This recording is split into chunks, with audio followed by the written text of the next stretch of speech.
Lakshmi Padmanabhan. Welcome to another episode of Gandhi Hacks in South Africa. While on Bapu's trail, on certain occasions I stop awestruck, amazed at the sheer precision of his moves, at their brilliance, at what shall I say, the deadly impact they had on the status quo. One such move was the starting of a weekly newspaper called Indian Opinion. The thought of starting a newspaper with the stress on the problems of the Indians in South Africa had occurred to Gandhi as early as 1897-98, but it became an actuality only in 1903. Two individuals, Mansukh Lal Nasser and Madanjit Vyavaharik, members of the Natal Indian Congress, were responsible for the starting of. Well, Vyavaharik had a printing press in Durban, one of the 14 printing presses which were operating at that time. This was the only one owned by an Indian. The rest were all by white people. Nasser was a doctor. He did medicine in Bombay, he did business in London, and he had gathered a lot of experiences in many fields, one of which was also journalism. So Nasser agreed to be the editor of the Indian Opinion, and Vyavaharik would look after the printing part of it. The mainspring of it, of course, was Gandhi, who was stationed in Johannesburg. How it worked out in those times of great limitations is a miracle. When we think of it, it was an amazing feat. In these days, these things are common. See, when online communication is possible, when digital transactions are possible, nothing great about it. But in those times, none of this was possible. Only through traveling to the places could they take things to various places, etc. Project. The paper came out on June 4th, 1903 in 4 languages: English, Hindi, Gujarati and Tamil, and 8 pages.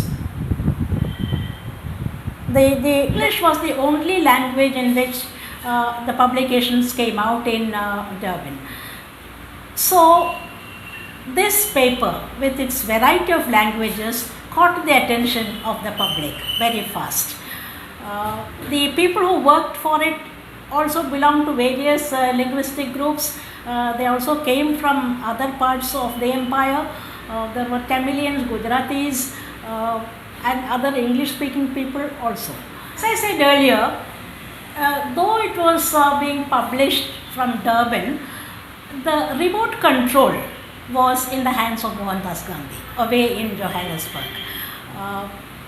Every single issue of the paper from 1903 to 1914 contained one article at least of Mohandas Gandhi, except of course when he was jailed during the Satyagraha struggle. The language of it was noteworthy. Well chosen words, without any exaggeration. The reporting was true to the facts. The writing also was not sensational. It was journalism at its best, a kind of model for all kinds of journalists following the right path in journalism. During the Satyagraha struggle, people turned to this paper to get the correct news, to get the true facts about the situation. Throughout, Gandhi carried on a dialogue with the readers. And he was able to establish a great rapport with them, and this helped in the successful carrying out of many of his projects. Bapu says about journalism in his experiments with truth is worth noting even now. I am quoting his words. The purpose of journalism is service, he declares. Newspaper is a great force, and it has to be used in the most controlled manner. But this control should not be external control. Self-control is the most desirable thing. Judged from this angle, how many of the newspapers, how many of the publications can stand the test? Very few. People do not have a choice. All kinds of rubbish is being published. As in life, good and evil exist side by side. So good reporting and bad reporting, truth and lies all come out, and it is up to the consumer to make the right choice.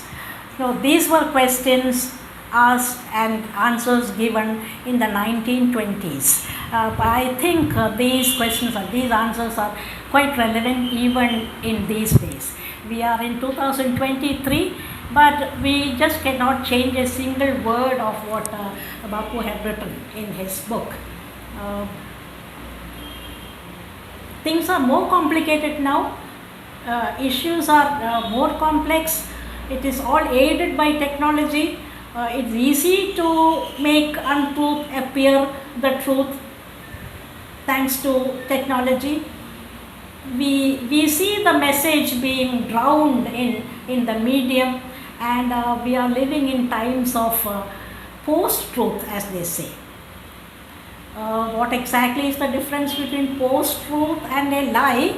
I am not able to explain, but it is very close to it. See, lies which can be made to appear the truth, and blocking out of what is actually the truth, blocking out of what is reality, what is real, what is unreal. All these have become very, very confusing to people. So unreal city, Eliot exclaims in The Wasteland, and we are living in unreal cities of information.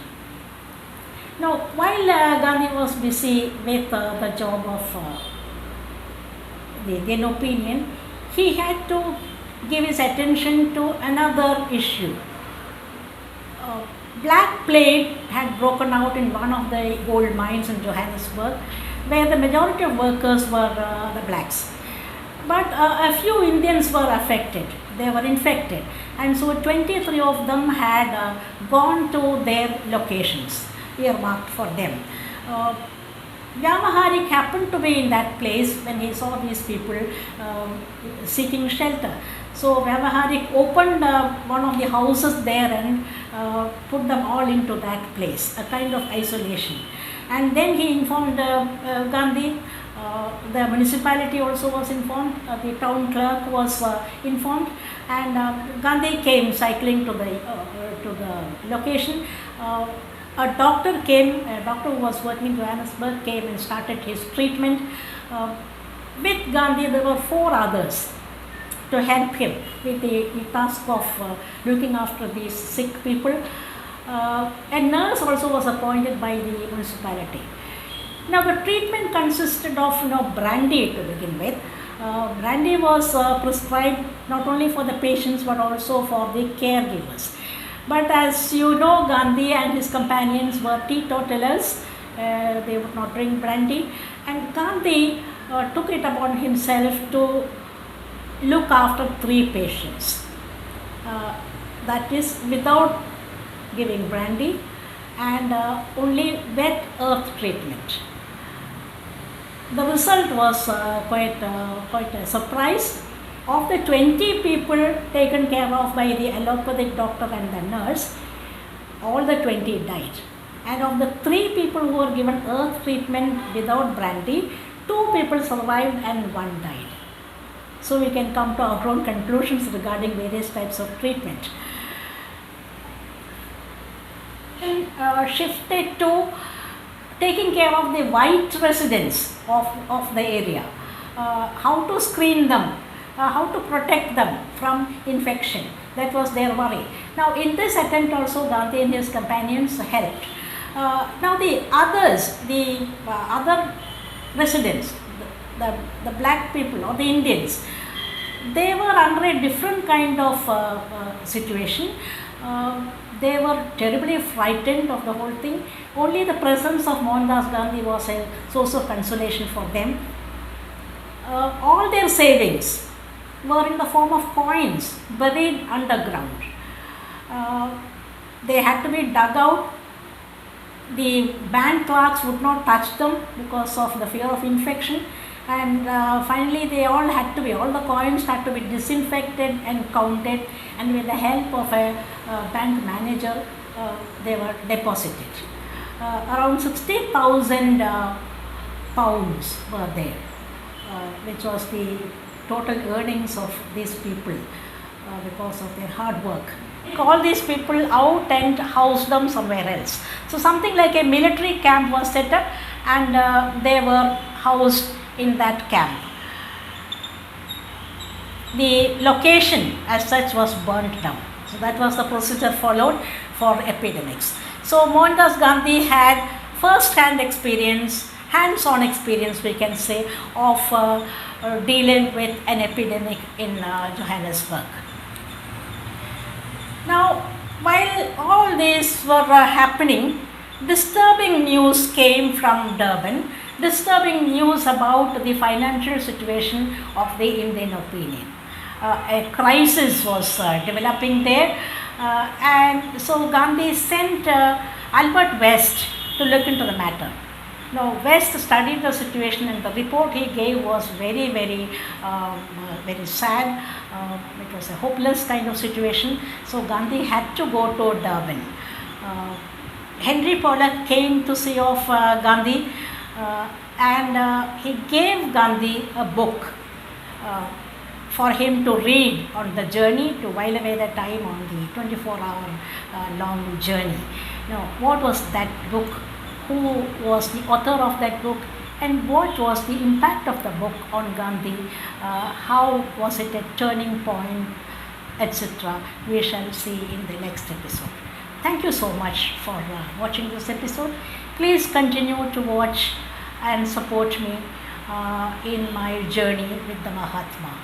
Thank you.